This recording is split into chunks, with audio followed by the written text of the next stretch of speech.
Russian അധിനിവേശത്തിനെതിരെ കൈകോർത്തു നിന്ന യുക്രൈനും പോളണ്ടും തമ്മിലുള്ള നയതന്ത്ര ബന്ധങ്ങളിൽ വലിയൊരു വിള്ളൽ വീഴ്ത്തിക്കൊണ്ട് നാടകീയമായ പുതിയ സംഭവ വികാസങ്ങളാണ് ഇപ്പോൾ യൂറോപ്പിൽ നിന്ന് പുറത്തുവരുന്നത്. യുദ്ധകാലത്ത് യുക്രൈന് ഏറ്റവും വലിയ പിന്തുണ നൽകിയ അയൽരാജ്യമായ പോളണ്ട് യുക്രൈൻ പ്രസിഡന്റ് വ്ളോഡിമിർ സെലൻസ്കിക്ക് നൽകിയിരുന്ന തങ്ങളുടെ രാജ്യത്തെ ഏറ്റവും പരമോന്നത ബഹുമതിയായ order of the white eagle റദ്ദാക്കിയിരുന്നു. പോളണ്ട് പ്രസിഡന്റ് കരോൾ നാവ്റോസ്കിയുടെ ഈ പ്രഖ്യാപനം ഇരു രാജ്യങ്ങളും തമ്മിൽ കടുത്ത നയതന്ത്ര യുദ്ധത്തിന് വഴി തുറന്നിരിക്കുകയാണ്. രണ്ടാം ലോക മഹായുദ്ധകാലത്തെ ചരിത്രപരമായ ചില തർക്കങ്ങളാണ് രണ്ട് അടുത്ത സഖ്യകക്ഷികൾ തമ്മിലുള്ള ഈ അപ്രതീക്ഷിത അകൽച്ചയ്ക്ക് കാരണമായിരിക്കുന്നത്.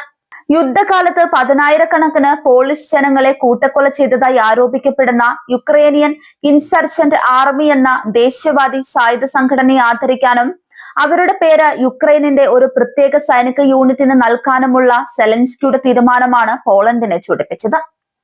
ചരിത്രപരമായ സത്യങ്ങളോട് ഒത്തുതീർപ്പ് നടത്താൻ സാധിക്കില്ലെന്ന കർശന നിലപാടിലാണ് പോളണ്ട് പ്രസിഡന്റ്. കഴിഞ്ഞ കുറച്ചാഴ്ചകളായി ഈ വിഷയത്തിൽ ഇരു രാജ്യങ്ങളും തമ്മിൽ അണിയറയിൽ കടുത്ത ചർച്ചകൾ നടന്നിരുന്നു. പ്രശ്നം പരിഹരിക്കാൻ യുക്രൈൻ പ്രതിരോധ ഉദ്യോഗസ്ഥർ പോളണ്ട് സന്ദർശിച്ചെങ്കിലും സൈനിക യൂണിറ്റിന്റെ പേര് മാറ്റാൻ കിയവ് തയ്യാറാക്കാത്തതിനെ തുടർന്നാണ് കാര്യങ്ങൾ പരസ്യമായ നടപടിയിലേക്ക് നീങ്ങിയത്. തങ്ങളുടെ ചരിത്രപരമായ ഓർമ്മകളെയും മുൻഗാമികളെയും ക്രൂരമായി കൊലപ്പെടുത്തിയ ഒരു വിഭാഗത്തെ മഹത്വവൽക്കരിക്കുന്നത് ഇനിയും സഹിക്കാൻ കഴിയില്ലെന്ന് കരോൾ നാവ്റോസ്കി വ്യക്തമാക്കി. എന്നാൽ പോളണ്ടിന്റെ ഈ കടുത്ത നടപടിയോട് അതീവ പ്രകോപനപരമായാണ് യുക്രൈൻ പ്രതികരിച്ചത്. പോളണ്ടിന്റെ ഈ നീക്കം ഒരു വലിയ തന്ത്രപരമായ പിഴവാണെന്ന് യുക്രൈൻ വിദേശകാര്യ മന്ത്രാലയം കുറ്റപ്പെടുത്തി. ഈ ആഭ്യന്തര തർക്കം കൊണ്ട് ഒരേയൊരു രാജ്യത്തിന് മാത്രമേ നേട്ടമുണ്ടാവൂ എന്നും അത് മോസ്കോയ്ക്ക് മാത്രമാണെന്നും യുക്രൈൻ വിദേശകാര്യമന്ത്രി ആൻഡ്രി സിബിഹ തുറന്നടിച്ചു. യുദ്ധമുഖത്ത് നിൽക്കുന്ന തങ്ങളെ പിന്നിൽ നിന്ന് കുത്തുന്നതിന് തുല്യമാണിതെന്ന് കിയവ് വിശ്വസിക്കുന്നുണ്ട്. പോളണ്ടിന്റെ നടപടിയിൽ പ്രതിഷേധിച്ച് തനിക്ക് മുൻപ് ലഭിച്ച പോളിഷ് ബഹുമതികൾ തിരികെ നൽകുകയാണെന്ന് യുക്രൈൻ വിദേശകാര്യമന്ത്രി പ്രഖ്യാപിച്ചതോടെ അന്തരീക്ഷം കൂടുതൽ വഷളായി. ചരിത്രത്തെ ആരും തങ്ങൾക്ക് നിർദ്ദേശിച്ചു തരേണ്ടതില്ലെന്നും റഷ്യൻ അധിനിവേശത്തിനെതിരെ പോരാടുന്ന സൈനികർക്ക് ആവേശം നൽകാനാണ് UP എന്ന സംഘടനയുടെ പേര് ഉപയോഗിച്ചതെന്നുമാണ് യുക്രൈനിന്റെ വാദം. മോസ്കോയുടെ കമ്മ്യൂണിസ്റ്റ് ഭരണത്തിനെതിരെ പോരാടിയ ചരിത്രമാണ് UPAക്കുള്ളതെന്നാണ് അവർ ചൂണ്ടിക്കാണിക്കുന്നത്. എന്നാൽ പോളണ്ടിനെ സംബന്ധിച്ചിടത്തോളം UPA എന്നത് ക്രൂരതയുടെ മുഖമാണ്. രണ്ടാം ലോക മഹായുദ്ധകാലത്ത് വോൾഹിനിയ മേഖലയിൽ വെച്ച് ലക്ഷത്തിനടുത്ത് പോളിഷ് സിവിലിയന്മാരെ, പ്രത്യേകിച്ച് സ്ത്രീകളെയും കുട്ടികളെയും അതീവ ക്രൂരമായി കൊലപ്പെടുത്തിയത് ഈ സംഘടനയാണെന്ന് പോളണ്ട് ചരിത്രരേഖകൾ വ്യക്തമാക്കുന്നു. ഇതിനെ ഒരു വംശഹത്യയായിട്ടാണ് പോളണ്ട് ഔദ്യോഗികമായി പ്രഖ്യാപിച്ചിട്ടുള്ളത്.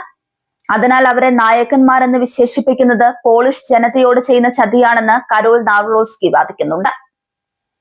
യൂറോപ്യൻ യൂണിയനിലേക്ക് പ്രവേശിക്കാൻ ആഗ്രഹിക്കുന്ന യുക്രൈൻ തങ്ങളുടെ കറുത്ത ചരിത്രത്താളുകളെ കൃത്യമായി അഭിമുഖീകരിക്കാൻ തയ്യാറാക്കണമെന്ന് പോളണ്ട് പ്രസിഡന്റ് താക്കീത് നൽകി. ഇത്തരം ക്രൂരതകളെ ന്യായീകരിക്കുന്ന ഒരു രാജ്യത്തെയും യൂറോപ്യൻ യൂണിയനിൽ അംഗമാകാൻ തങ്ങൾ അനുവദിക്കില്ലെന്ന കടുത്ത നിലപാടും അദ്ദേഹം പങ്കുവച്ചു. ഈ തീരുമാനം യുക്രൈൻ ജനതയ്ക്ക് എതിരല്ലെന്നും പോളണ്ടിന്റെ സുരക്ഷാ നയങ്ങളിൽ മാറ്റമില്ലെന്നും അദ്ദേഹം പറയുമ്പോഴും നയതന്ത്ര വിള്ളൽ വ്യക്തമാണ്. പോളണ്ടിലെ ആഭ്യന്തര രാഷ്ട്രീയത്തിലും ഈ വിഷയം കടുത്ത തർക്കങ്ങൾക്ക് കാരണമായിട്ടുണ്ട്. പോളണ്ട് പ്രധാനമന്ത്രി ഡൊണാൾഡ് ടസ്കും ഈ വിഷയത്തിൽ ആശങ്ക പ്രകടിപ്പിച്ചു. യുക്രൈനിന്റെ നടപടിയെ ടസ്കും എതിർക്കുന്നുണ്ടെങ്കിലും പുരസ്കാരം തിരികെ വാങ്ങിയ പ്രസിഡന്റിന്റെ നടപടി യുദ്ധകാലത്ത് ശത്രുവായ വ്ളാഡിമിർ പുടിന് മാത്രമേ സന്തോഷം നൽകൂ എന്ന് അദ്ദേഹം ഓർമ്മിപ്പിച്ചു. ഇരു രാജ്യങ്ങളിലെയും ഭരണാധികാരികൾ വികാരങ്ങൾക്ക് അടിമപ്പെടാതെ പ്രശ്നം ശാന്തമാക്കണമെന്നാണ് പ്രധാനമന്ത്രി ആവശ്യപ്പെടുന്നത്. റഷ്യയുമായുള്ള യുദ്ധം നിർണായകമായ ഘട്ടത്തിൽ എത്തി നിൽക്കുമ്പോൾ തങ്ങളുടെ ഏറ്റവും വലിയ താവളവും ആയുധ വിതരണ പാതയുമായ പോളണ്ടുമായി തെറ്റുന്നത് യുക്രൈന് വലിയ തിരിച്ചടിയാകും. പോളണ്ടിലെ ജനങ്ങൾക്കിടയിലും യുക്രൈൻ അഭയാർത്ഥികൾക്കെതിരെയും യുദ്ധത്തോടുള്ള മടുപ്പ് കാരണവും ചെറിയ രീതിയിലുള്ള അതൃപ്തികൾ നിലനിൽക്കുന്നുണ്ട്. ഇതിനിടയിലേക്കാണ് ഈ ചരിത്രപരമായ തർക്കം കൂടി കടന്നു വരുന്നത്. പോളണ്ടിലെ പ്രധാന നഗരമായ ഗ്ഡാൻസ്കിൽ വരാനിരിക്കുന്ന യുക്രൈൻ പുനർനിർമ്മാണ അന്താരാഷ്ട്ര കോൺഫറൻസിന് തൊട്ടു മുൻപാണ് ഈ നാടകീയ പ്രഖ്യാപനം ഉണ്ടായിരിക്കുന്നത് എന്നത് ശ്രദ്ധേയമാണ്. സെലൻസ്കി ഈ സമ്മേളനത്തിൽ പങ്കെടുക്കാൻ പോളണ്ടിൽ എത്താനിരിക്കെയാണ് ഈ അപമാനം നേരിടേണ്ടി വന്നിരിക്കുന്നത്. ഇത് അദ്ദേഹത്തിന്റെ സന്ദർശനത്തെ പോലും അനിശ്ചിതത്വത്തിലാക്കിയിരിക്കുകയാണ്. മുൻപ് പോളണ്ട് പ്രസിഡന്റായിരുന്ന ആൻഡ്രേ ഡൂഡ 2023 ഇതേ വാർസോയിൽ വെച്ചാണ് സെലൻസിക്ക് ഈ ബഹുമതി നൽകിയത്.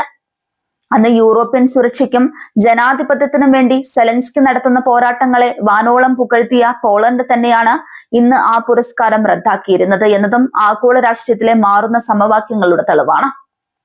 പശ്ചിമേഷ്യൻ പ്രതിസന്ധികൾ പോലെ തന്നെ യൂറോപ്പിലെ ഈ ആഭ്യന്തര കലഹങ്ങളും ആഗോള ശക്തികളുടെ ശ്രദ്ധ തിരിക്കാൻ കാരണമാകുന്നുണ്ട്. റഷ്യൻ അനുകൂല മാധ്യമങ്ങൾ ഈ നയതന്ത്ര യുദ്ധത്തെ വലിയ രീതിയിലാണ് ആഘോഷിക്കുന്നത്. പാശ്ചാത്യ സഖ്യത്തിനുള്ളിലെ വിള്ളലുകൾ തങ്ങൾക്ക് അനുകൂലമാക്കാൻ മോസ്കോ പരമാവധി ശ്രമിക്കുമെന്നതിൽ തർക്കമില്ല. തങ്ങളുടെ ചരിത്ര നായകന്മാരെ ഉപേക്ഷിക്കാൻ യുക്രൈനും സ്വന്തം പൂർവികരുടെ ചോരയ്ക്ക് നീതി വേണമെന്ന നിലപാടിൽ നിന്ന് മാറാൻ പോളണ്ടും തയ്യാറാകാത്ത പക്ഷം ഈ പ്രതിസന്ധി വരും ദിവസങ്ങളിൽ കൂടുതൽ രൂക്ഷമാകും. യുദ്ധകാലത്തെ നയതന്ത്ര നീക്കങ്ങളിൽ വികാരങ്ങളെക്കാൾ തന്ത്രപരമായ പങ്കാളിത്തത്തിനാണ് പ്രാധാന്യമെന്ന് ഇരുപക്ഷവും മറന്നുപോകുന്ന കാഴ്ചയാണ് ഇവിടെ കാണുന്നത്.